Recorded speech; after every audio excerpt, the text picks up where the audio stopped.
President Cyril Ramaphosa faces growing pressure from opposition politicians and the public to make changes to his cabinet.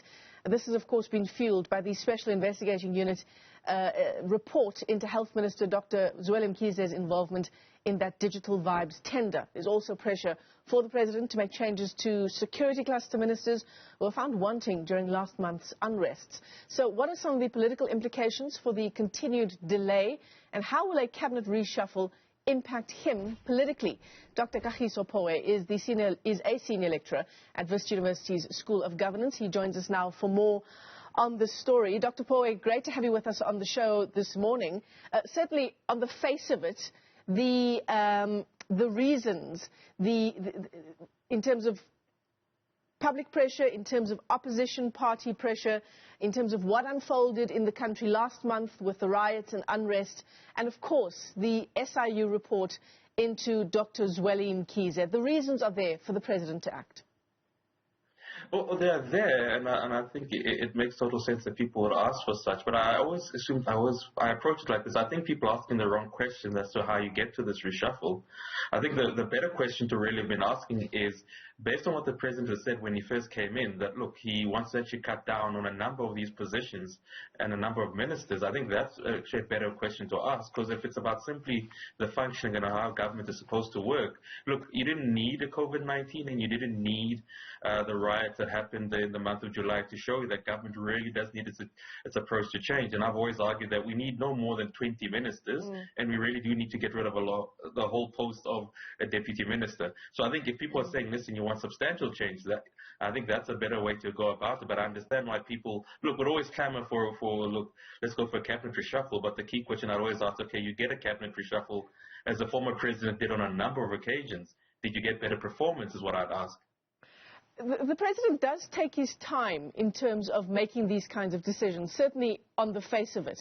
If we think about the passing of Jackson Mthembu to COVID-19, there's still an acting person in that position to this day. And then, of course, the SIU report has been sitting on the President's desk for some weeks now.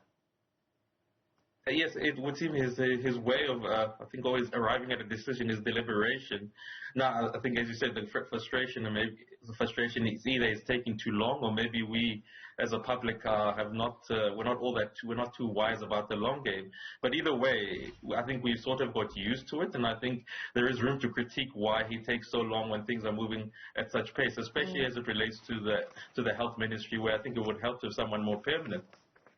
I mean, it leads to the question, is it more about politicking than it is about trimming your cabinet to the point where, as you say, we have maximum 20 ministers, we get rid of the deputy minister position because we don't really know what role that does play? Is it more about politicking at this point for the President and factional battles within the ANC? I think it's about reading the room, because as he said, look, I'm judging him based on what he said when he was coming into office. He wanted to really trim it down. So he couldn't really get that done because, look, he had to read the room and he had to make room for his, and I put in inverted comments, alliance partners to also come into there. So I think, and look, even before then, if you remember when he was running for the office of the president of the ANC, it took a long time for him to announce who his deputy was going to be.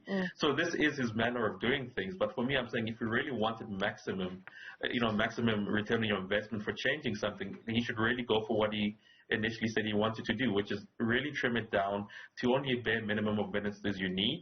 And I always say this, look, China is a country of over 1 billion people. They've got less than 20 or 25 ministries. South Africa is a country of over, well, okay, give or take 60 million people, and we've got over 30 ministries. So who's more important in the wider global sense, and who's making better decisions? The one with over 1 billion people, or the country with 60 million people? Now just leave it to you and the viewers to really come to an agreement on that.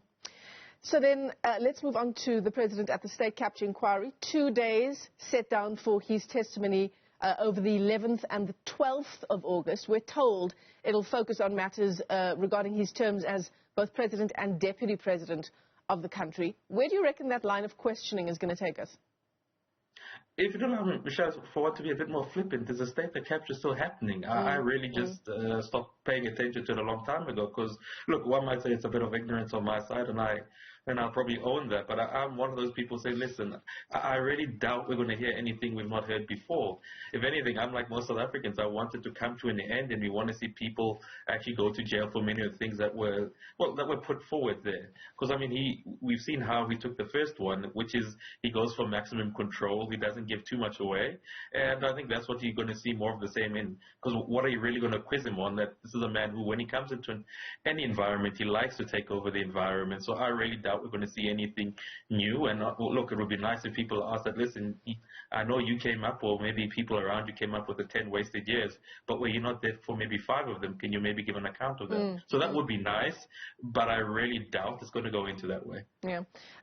And of course, the president, for his part, insofar as a possible cabinet reshuffle is concerned, last week on walkabout at vaccination sites, saying, I know that everyone is talking about this thing called a reshuffle. What I can say is watch the space. That's a quote there from News 24 about what the president had to say about that issue. Dr. Kagiso Pooe, thanks very much for your time this morning. He's a lecturer at Wits School of Governance, joining us via our video link this morning.